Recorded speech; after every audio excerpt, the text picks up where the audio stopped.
नाम एक ऐसा आलोक है जो भीतर ही भीतर अद्भुत तेज से प्रकाशित होता है। ऐसा तेज जो बाहर की किसी रोशनी का मोहताज नहीं, जो मन के अंधकार को चीरते हुए सीधे हृदय में उतरता है। अगर इस नाम का आश्रय ले लिया जाए तो डूबते हुए जीवन को भी थाम लिया जाता है, और अगर इस आश्रय को छोड़ दिया जाए तो वही जीवन बार बार गिरता है, चोट खाता है, पछताता है। भीतर एक द्वंद्व चलता रहता है, वही द्वंद्व जो अर्जुन के हृदय में उठा था कि हम तो नहीं चाहते कि पाप हो, फिर भी पाप क्यों हो जाता है? कौन है जो हमें बलात् उस ओर धकेल देता है? यह प्रश्न केवल अर्जुन का नहीं है, यह हर साधक का, हर मनुष्य का प्रश्न है, जो भीतर से कहता है कि मैं गलत नहीं करना चाहता, फिर भी मेरे हाथों से वही क्यों हो जाता है जिसे मैं स्वयं दोष मानता हूं। वास्तव में कोई ऐसा विधान नहीं है कि बिना चाहत के कोई हमसे पाप करवा दे। पाप की जड़ कहीं बाहर नहीं है, वह हमारे ही भीतर की चाहत में छिपी है। हम कहते हैं कि हमें पाप नहीं चाहिए, लेकिन हम ये भी कहते हैं कि हमें सुख चाहिए, भोग चाहिए, संग्रह चाहिए। पर स्त्री में, धन में, पद में, वस्तुओं में, देह में, मान में जो सुख हम खोजते हैं, वही खोज हमें उस रास्ते पर ले जाती है जहां पाप जन्म लेता है। पाप को हम अस्वीकार करते हैं, लेकिन पाप का कारण बनने वाली चाहत को हम पकड़े रहते हैं। यही विरोधाभास हमें भ्रमित करता है, और उसी भ्रम में यह प्रश्न उठता है कि कौन करवा रहा है। सुख भोगने की यह तीव्र चाहत ही वह प्रेरणा है जो पाप कराती है। जितनी जेलें भरी हैं, जितने नरकगामी जीव हैं, सबके पीछे यही आकांक्षा खड़ी है कि मुझे सुख चाहिए, चाहे किसी भी तरह से मिले। इस शरीर से सुख भोगने की कोशिश जीवन भर चलती रहती है, लेकिन यह शरीर, यह वस्तुएं, यह व्यक्ति, ये स्थान, इनमें कहीं स्थायी सुख है ही नहीं। फिर भी जीव इन्हीं के पीछे भटकता है, बार बार वही आचरण करता है, और अंत में कहता है कि मैं तो पाप नहीं करना चाहता था, पर भीतर झांकने पर दिखता है कि पाप नहीं चाहिए था, लेकिन पाप से मिलने वाला समझा गया सुख चाहिए था। इसीलिए उत्तर आता है कि यह काम और क्रोध जो रजोगुण से उत्पन्न होते हैं, यही वह महाशत्रु हैं जो सबको परास्त करने की शक्ति रखते हैं। यह कोई छोटा शत्रु नहीं है, यह ऐसा वैरी है जो ब्रह्मचारी को भी गिरा सकता है, गृहस्थ को भी, वानप्रस्थ को भी, और सन्यासी को भी। बाहरी वेश, अवस्था या आश्रम इसका कुछ नहीं बिगाड़ पाते, जब तक भीतर इस शत्रु को पहचाना और हराया न जाए। रजोगुण से राग जन्म लेता है, राग ही काम का रूप धारण करता है, और वही राग द्वेष बनकर क्रोध का रूप ले लेता है। शरीर का राग, भोगों का राग, रूप का राग, पद का राग, हर ओर राग ही राग फैलता है, और उसी से काम पुष्ट होता है, उसी से क्रोध भड़कता है। ये काम और क्रोध कभी तृप्त नहीं होते, चाहे जितना भोग लो, चाहे जितना संग्रह कर लो, चाहे जितना वैभव इकट्ठा कर लो, भीतर की आग शांत नहीं होती। उल्टा हृदय और जलता है, और जो सुख की तलाश थी वही घोर अशांति में बदल जाती है। जीवन बीतता जाता है, भोग वही रहते हैं, तृप्ति कहीं नहीं मिलती। काम का स्वभाव ही ऐसा है कि वह नाशवान पदार्थों और प्रकृति रचित शरीरों के भोग में सुख की कल्पना करता है, और उसी कल्पना से पाप कर्मों का बीज बो देता है। यह महापाप कराने वाला है, कभी संतुष्ट न होने वाला है। जब इस कामना में बाधा आती है तो वही काम क्रोध बनकर और भी विकराल हो जाता है। कभी अलग अलग, कभी मिलकर ये दोनों जीव को नष्ट करते हैं। छोटी सी लेन देन, थोड़ी सी जमीन, तुच्छ सी इच्छा, और बात हत्या तक पहुंच जाती है। इसलिए कहा गया है कि भोगों से कभी तृप्ति नहीं हो सकती। भोग का अभ्यास पूर्व से चला आ रहा है, इसके लिए किसी विद्यालय या प्रशिक्षण की आवश्यकता नहीं होती। जैसे बच्चा जन्म लेते ही मां के स्तन से दूध पीने लगता है, किसी ने उसे सिखाया नहीं, वैसे ही यह भोग वृत्ति भी पुराने अभ्यास से चली आती है। शरीर नया है, लेकिन जीव पुरातन है, सनातन है, और उसके साथ ही अभ्यास भी चला आता है। जैसे जैसे अवस्था बढ़ती है, भोगों की कामना और प्रबल होती जाती है, भीतर से आवाज आती है कि बस ये भोग मिल जाए तो शांति मिल जाएगी, तृप्ति मिल जाएगी। मन हर किसी के सामने यही प्रस्ताव रखता है, लेकिन यह बुद्धि की भ्रांति है, क्योंकि इंद्रियों के भोग कभी तृष्णा को शांत नहीं कर सकते। उल्टा भोग का अभ्यास बढ़ता है, राग गहराता है, इंद्रियां और अधिक कुशल हो जाती हैं भोग खोजने में, और अशांति और तीव्र हो जाती है। जो चला था सुख की खोज में, वह तृष्णा के दलदल में और गहराई से फंस जाता है। भोगों की लालसा ऐसे बढ़ती है जैसे अग्नि में घी डाल दिया जाए, आग बुझने के बजाय और भड़क उठती है, और वही काम अग्नि प्रचंड ज्वाला बनकर ऐसे पाप कराती है जिनकी कल्पना भी पहले नहीं की गई होती। भोग वासना में उतरना ऐसा है जैसे विषधर सर्प के मुख में हाथ डाल देना। एक बार विष चढ़ गया तो पता नहीं कितने जन्मों तक उसका दंश झेलना पड़े।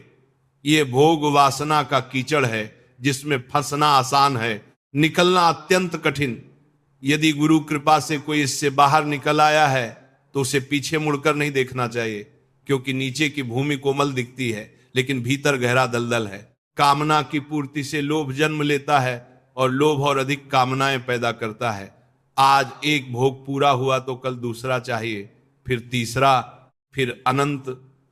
कर्म इतने बलवान होते जाते हैं कि अंत में वही शरीर और जीवन को नष्ट कर देते हैं।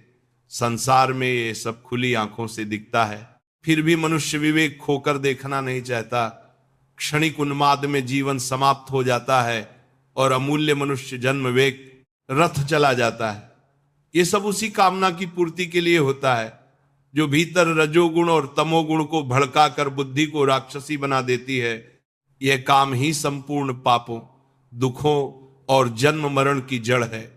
कामना से ग्रस्त व्यक्ति को जागृत अवस्था में तो क्या, स्वप्न में भी शांति नहीं मिलती। नाशवान पदार्थों से सुख पाने की यह कोशिश कभी सफल नहीं होती, क्योंकि अविनाशी आत्मा प्रकृति से सुखी हो ही नहीं सकती। जैसे चलचित्र में दिखाई देने वाले अंगूर देखकर पेट नहीं भरता, वैसे ही संसार के भोग देखकर या भोग कर भी हृदय की भूख शांत नहीं होती। फिर भी जीव बार बार वही भूल दोहराता है।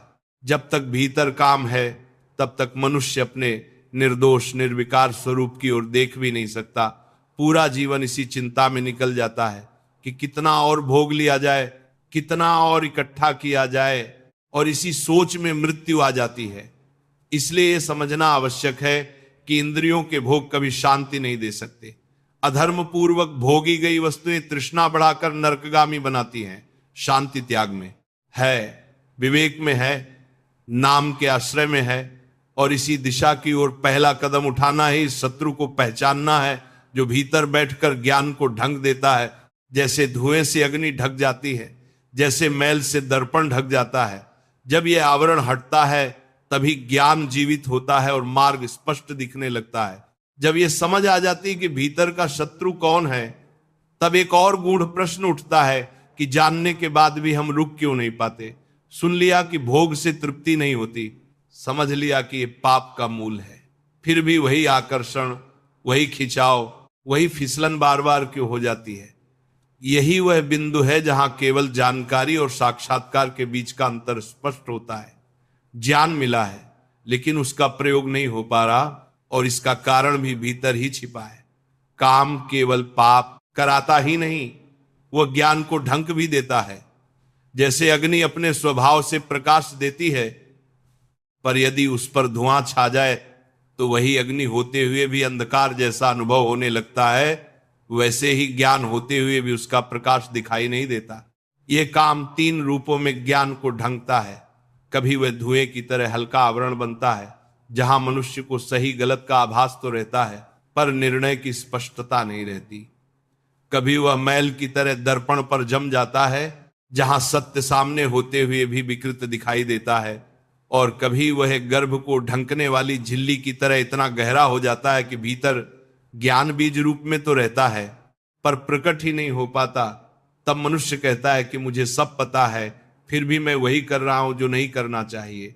यह विरोधाभास पीड़ा देता है, पर उससे बाहर निकलने की शक्ति नहीं मिलती। इसी अवस्था में नाम का महत्व और गहराई से प्रकट होता है। नाम केवल उच्चारण नहीं है, वह उस आवरण को धीरे धीरे हटाने की प्रक्रिया है। जैसे धुएं को हटाने के लिए हवा चाहिए, मैल को हटाने के लिए जल चाहिए, वैसे ही ज्ञान पर जमे काम के आवरण को हटाने के लिए नाम का स्पर्श चाहिए। जब नाम का आश्रय लिया जाता है तब काम की शक्ति क्षीण होने लगती है। वह जो भीतर से बार बार कहता था कि भोग लो, सुख मिल जाएगा, उसकी आवाज कमजोर पड़ने लगती है। पहली बार ऐसा लगता है कि मनुष्य केवल दर्शक बनकर अपनी ही वृत्तियों को देख सकता है। यहां यह भी स्पष्ट होता है कि प्रारब्ध को दोष देना कितना बड़ा भ्रम है। प्रारब्ध केवल फल भोग उपस्थित करता है, वह पाप कर्म नहीं कराता। जो लोग कहते हैं कि हमारे भाग्य में लिखा था इसलिए ऐसा हुआ, वे अपने भीतर की कामना और अविद्या से आंख चुराते हैं। पाप कर्म की प्रेरणा काम से आती है, रजोगुण से आती है, अज्ञान से आती है। प्रारब्ध में इतनी सामर्थ्य नहीं कि वह किसी को शास्त्र निषिद्ध कर्म कराने लगे। वह तो केवल पहले किए गए कर्मों का परिणाम सामने रख देता है। उस परिणाम के सामने कैसे खड़ा होना है, यह वर्तमान की बुद्धि तय करती है। जब यह विवेक जागृत होता है तब साधक यह भी समझता है कि सभी कामनाएं त्याज्य नहीं है। शरीर निर्वाह मात्र की आवश्यक कामनाएं धर्मयुक्त हैं। भूख लगी है, प्यास लगी है, वस्त्र चाहिए, औषधि चाहिए, ये सब जीवन के संचालन के लिए आवश्यक है। इनकी पूर्ति शास्त्र निषिद्ध नहीं है, पर यहां भी मर्यादा है, संतोष है और भगवत अर्पण की भावना है। जो उपलब्ध है उसी में संतोष और उसी को भगवान को अर्पित करके ग्रहण करना, यही वो सीमा है जहां कामना पाप में नहीं बदलती। इसके आगे जो भोग की असीम चाह है, जो संग्रह की दौड़ है, जो तुलना और प्रतिस्पर्धा से जन्म लेती है, वही मनुष्य को नीचे गिराती है। जब अपनी सामग्री को केवल अपने सुख के लिए नहीं बल्कि परिवार के पोषण, आवश्यकता में पड़े व्यक्ति की सेवा और भगवत कार्य में लगाया जाता है, तब वही सामग्री बंधन नहीं बनती, साधन बन जाती है। धीरे धीरे भीतर यह सामर्थ्य जागृत होती है कि आवश्यकता से अधिक को छोड़ सकें। यही कामना त्याग की शुरुआत है। यहां यह भी समझ में आता है कि काम किसी भेंट, पूजा या समझौते से शांत नहीं होता। यह बहुत बड़ा छलिया है। यह कहता है कि बस ये एक बार दे दो फिर शांति मिलेगी, लेकिन ये कभी शांत नहीं होता। जितना देते जाओगे उतना मांगता जाएगा। इसलिए इसके साथ सौदा नहीं, संघर्ष आवश्यक है। और इस संघर्ष में अकेला मनुष्य कमजोर पड़ जाता है। तभी गुरु कृपा का महत्व सामने आता है। जिनकी रचना है वही इस मायाजाल से निकालने आए हैं। उनका एक वचन, एक संकेत, एक स्पर्श और वही काम जो असाध्य लगता था ढीला पड़ने लगता है। जब साधक पीछे मुड़कर अपने जीवन को देखता है तब उसे स्पष्ट दिखता है कि कितनी बार वह भोग चाह उका है, कितनी बार सुख की आशा में दौड़ा है और हर बार हाथ खाली ही रहे हैं। यह स्मृति ही वैराग्य का बीज बनती है। यह वैराग्य उदासी नहीं है बल्कि एक गहरी स्पष्टता है कि जिस ओर अब तक भागते रहे वहां कुछ मिलने वाला नहीं। यही स्पष्टता नाम में टिकने की शक्ति देती है। तब संसार का स्वरूप भी बदल कर दिखाई देता है। जिसे अब तक सत्य मानते थे वह क्षण भंगुर प्रतीत होने लगता है। इंद्रियों के संयोग से मिलने वाला सुख मिथ्या दिखने लगता है। अज्ञान, अविद्या और पाप की पकड़ ढीली पड़ती है। धीरे धीरे अनुभव गहराता है कि परमात्मा का अंश होने के कारण प्रकृति से सुख की अपेक्षा ही भूल थी। असली शांति अपने स्वरूप की ओर लौटने में है। यहीं से जीवन की दिशा बदलती है।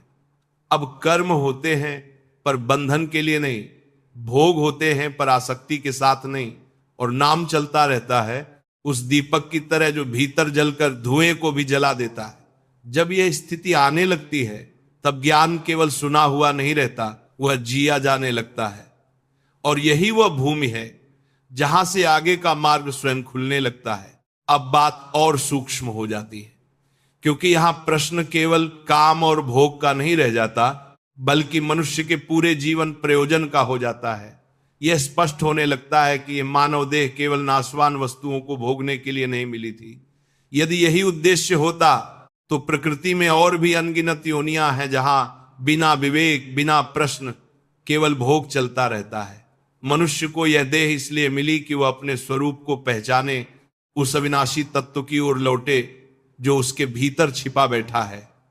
लेकिन कामना की धुंध इस पहचान को ढक देती है और मनुष्य स्वयं को शरीर, वस्तु और संबंधों में उलझा हुआ ही मानता रहता है। जब कामना का जोर होता है तब बुद्धि भी उसका साथ देने लगती है। वह ऐसे तर्क रचती है जो पाप को भी उचित ठहराने लगते हैं। कभी कहा जाता है कि ये तो समय की मांग है, कभी कहा जाता है कि सब ऐसा ही कर रहे हैं, कभी भाग्य और प्रारब्ध को दोष दिया जाता है। पर भीतर कहीं एक कोमल स्वर ये जानता है कि ये सब आत्म प्रवंचना है। शास्त्र निषिद्ध कर्म किसी भाग्य से नहीं होते, वे कामना से होते हैं। प्रारब्ध केवल फल सामने रखता है, निर्णय की स्वतंत्रता छीन नहीं लेता। यह स्वतंत्रता ही मनुष्य की सबसे बड़ी जिम्मेदारी है, और यही जिम्मेदारी जब विस्मृत होती है तब पतन शुरू होता है। कामना मनुष्य को भविष्य में जीना सिखाती है। अभी जो है उससे संतोष नहीं, हमेशा आगे की आकांक्षा। आज इतना मिल गया, कल और चाहिए। ये क्रम चलता रहता है और जीवन इसी प्रतीक्षा में निकल जाता है। मनुष्य सोचता रहता है कि बस ये लक्ष्य पूरा हो जाए फिर शांति मिलेगी, पर लक्ष्य पूरा होते ही नया लक्ष्य खड़ा हो जाता है। इस अंतहीन दौड़ में वर्तमान का सुख भी नष्ट हो जाता है और भविष्य कभी आता ही नहीं।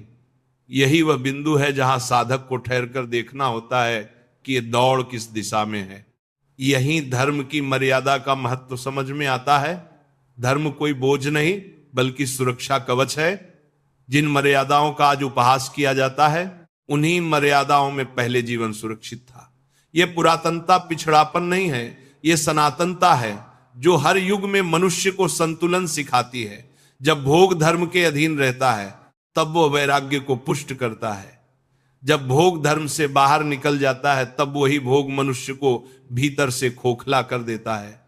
इसलिए धर्म पूर्वक काम को भी भगवत स्वरूप कहा गया है, क्योंकि वह सृष्टि चक्र के संचालन में सहायक होता है, न कि बंधन का कारण। भारत भूमि का यह विशेष विधान रहा है कि यहाँ भोगाभ्यास नहीं, योगाभ्यास को प्रधानता दी गई। यहाँ शिक्षा दी गई कि इंद्रियों का दमन केवल दबाव नहीं है, बल्कि उन्हें ना सही दिशा में लगाना है। मन को भीतर मोड़कर उस आनंद में मग्न होना है जो किसी वस्तु पर निर्भर नहीं। यही कारण है कि जब संसार के अन्य हिस्सों ने इस भूमि की भक्ति और ज्ञान की सुगंध पाई तो वे स्वयं यहां आकर नतमस्तक हुए। जिस सुख को वे बाहर खोजते रहे, उसकी झलक उन्हें यहां के संतों के चरणों में मिली। धीरे धीरे साधक यह भी देखता है कि लौकिक उन्नति अपने आप में कोई उन्नति नहीं है। यदि उसके साथ आध्यात्मिक उन्नति नहीं जुड़ी तो वही उन्नति पशुता और राक्षसी वृत्ति को बढ़ा देती है। साधन बढ़ते हैं लेकिन विवेक घटता है। शक्ति आती है पर दिशा नहीं होती, तब वही शक्ति विनाश का कारण बन जाती है। इसके विपरीत जब आध्यात्मिक दृष्टि के साथ लौकिक जीवन चलता है तब वही साधन सेवा, करुणा और भगवत भक्ति के उपकरण बन जाते हैं। कामना से भरा हुआ मन कभी शांत नहीं हो सकता। वह जागृत अवस्था में भी बेचैन रहता है और स्वप्न में भी पीछा नहीं छोड़ता। वस्तु, व्यक्ति और क्रिया से सुख पाने की कोशिश अंतहीन है, क्योंकि ये सब प्रतिक्षण नाशवान है। जो स्वयं नष्ट हो रहा है वह स्थायी सुख कैसे देगा? ये समझ जब गहराई से उतरती है तब मनुष्य पहली बार अपने भीतर झांकने का साहस करता है। वह देखता है कि वह तो परमात्मा का अंश है और उसका सुख भी उसी से जुड़ा है, न कि प्रकृति के परिवर्तनशील रूपों से। अब साधना का अर्थ बदल जाता है। ये किसी बाहरी तप या प्रदर्शन का विषय नहीं रह जाता, बल्कि भीतर की दिशा बदलने की प्रक्रिया बन जाता है। नाम जप यहां केवल अभ्यास नहीं रहता, वह शरण बन जाता है। जब काम का वेग उठता है तब नाम ही वो आधार बनता है जो मन को गिरने से रोकता है। धीरे धीरे वही नाम ज्ञान को ढंकने वाले आवरण को हटाने लगता है। जैसे दर्पण साफ होते ही प्रतिबिंब स्पष्ट हो जाता है, वैसे ही भीतर का स्वरूप स्पष्ट होने लगता है। इस अवस्था में साधक को यह भी स्पष्ट दिखने लगता है कि संसार का सत्यत्व कामना पर ही टिका था। जैसे ही कामना ढीली पड़ती है, संसार का आकर्षण भी ढीला पड़ने लगता है। यह वैराग्य पलायन नहीं है, बल्कि सही दृष्टि है। संसार वही रहता है, लेकिन उसके प्रति दृष्टि बदल जाती है। अब वो भोग का क्षेत्र नहीं, सेवा और साधना का क्षेत्र बन जाता है। यहीं से जीवन का वास्तविक अर्थ प्रकट होने लगता है। मनुष्य समझने लगता है कि यदि उसने इस अवसर को भी खो दिया, यदि वह फिर से कामना के पीछे ही दौड़ता रहा, तो मनुष्य जीवन का लाभ हाथ से निकल जाएगा। इसलिए वह लौटने का निर्णय करता है अपने स्वरूप की ओर, अपने आधार की ओर, उस नाम की ओर जो भीतर का प्रकाश है। यही लौटना वास्तविक मुक्ति की दिशा में पहला ठोस कदम बन जाता है। अब यहां साधक के सामने एक अत्यंत सीधी और कठोर सच्चाई खड़ी होती है कि काम केवल बाहर की वस्तुओं में नहीं, भीतर की वृत्ति में बैठा हुआ है। यह वृत्ति तब तक शांत नहीं होती जब तक उसका मूल ही न पहचाना जाए। कामी पुरुष केवल वह नहीं है जो खुले रूप से भोग में डूबा हुआ दिखाई दे, कामी वह भी है जो भीतर ही भीतर भोग की कल्पना में जी रहा है। विचारों में जो चलता है वही समय आने पर कर्म बन जाता है। इसलिए साधना केवल कर्मों को बदलने का नाम नहीं है, साधना विचारों की दिशा बदलने का नाम है। जब तक विचार भोग की ओर दौड़ते रहेंगे तब तक बाहरी संयम भी टिक नहीं पाएगा। यह भी स्पष्ट होने लगता है कि मनुष्य का पूरा जीवन इसी एक भ्रांति में निकल जाता है कि मैं ये पालूं वे पालूं तब संतुष्ट हो जाऊंगा। इसी जोड़ घटाव में, इसी लाभ हानि की गणना में मृत्यु आ खड़ी होती है और तब हाथ में कुछ भी नहीं रहता। जो कुछ इकट्ठा किया था, जो कुछ भोगा था, वह सब यहीं रह जाता है। साथ में जाता है तो केवल वह संस्कार, वह वृत्ति जो जीवन भर पोषित की गई थी। यदि वही वृत्ति कामना की रही तो आगे भी वही मार्ग खुलेगा, वही भटकन चलेगी। इसलिए कहा गया कि कर्म 3 प्रकार के होते हैं। एक वे जो हृदय में प्रिय होने चाहिए, जो इष्ट हैं, जिनका केंद्र भगवान है। एक वे जो निषिद्ध हैं, जिनसे दूर रहना ही कल्याण है। और एक वे जो मिश्र हैं, जिनमें विवेक की परीक्षा होती है। यदि भोग को इष्ट बना लिया गया तो अनिष्ट कर्म अपने आप पीछे पीछे आ जाते हैं। भोग की इच्छा कभी सीधे रास्ते से नहीं चलती, वह जहां से भी अवसर मिले वहीं से अपना रास्ता बना लेती है। इसलिए शास्त्र बार बार सावधान करते हैं कि भोग को लक्ष्य मत बनाओ, नहीं तो पाप अपने आप जीवन में प्रवेश कर जाएगा। यहां मनुष्य की एक और बड़ी भूल सामने आती है कि वह अपने पापों का दोष भाग्य, काल और ईश्वर पर डाल देता है। कहा जाता है कि यही लिखा था इसीलिए ऐसा हुआ, लेकिन यह स्वयं को धोखा देना है। यदि भाग्य में इतनी शक्ति होती कि वह पाप करवा देता तो फिर शास्त्र, विवेक और उपदेश का कोई अर्थ ही न रह जाता। सच यह है कि कामना जब बुद्धि पर सवार होती है तब वही बुद्धि पाप के लिए तर्क गढ़ती है और वही तर्क मनुष्य को यह विश्वास दिला देते हैं कि मैं मजबूर था। काम का बंधन इतना मजबूत होता है कि मनुष्य बार बार उससे निकलने की कोशिश करता है और फिर उसी में धंस जाता है। जैसे किसी खूंटे से कसकर बंधा पशु जितना छटपटाता है उतना ही रस्सी उसकी देह में धंसती जाती है। यही स्थिति काम से बंधे मन की है। वह जानता है कि यह बंधन दुखद है, फिर भी उससे अलग होने में डरता है, क्योंकि काम केवल दुख नहीं देता, वह बीच बीच में थोड़ी सी मिठास भी देता है और वही मिठास सबसे बड़ा धोखा है। यही गुरु कृपा का रहस्य खुलता है। अपनी शक्ति से इस बंधन को तोड़ पाना कठिन है, क्योंकि यही माया इतनी गहरी है, लेकिन जिनकी रचना है वही इसे काटने की सामर्थ्य रखते हैं। जब गुरु का वचन हृदय में उतरता है तब वो केवल सूचना नहीं रहता, वह भीतर शक्ति बन जाता है। उसी वचन को पकड़कर साधक जैसे ही आगे बढ़ता है वैसे ही बंधन ढीले पड़ने लगते हैं। यह कोई चमत्कार नहीं, यह सत्य का स्वाभाविक प्रभाव है।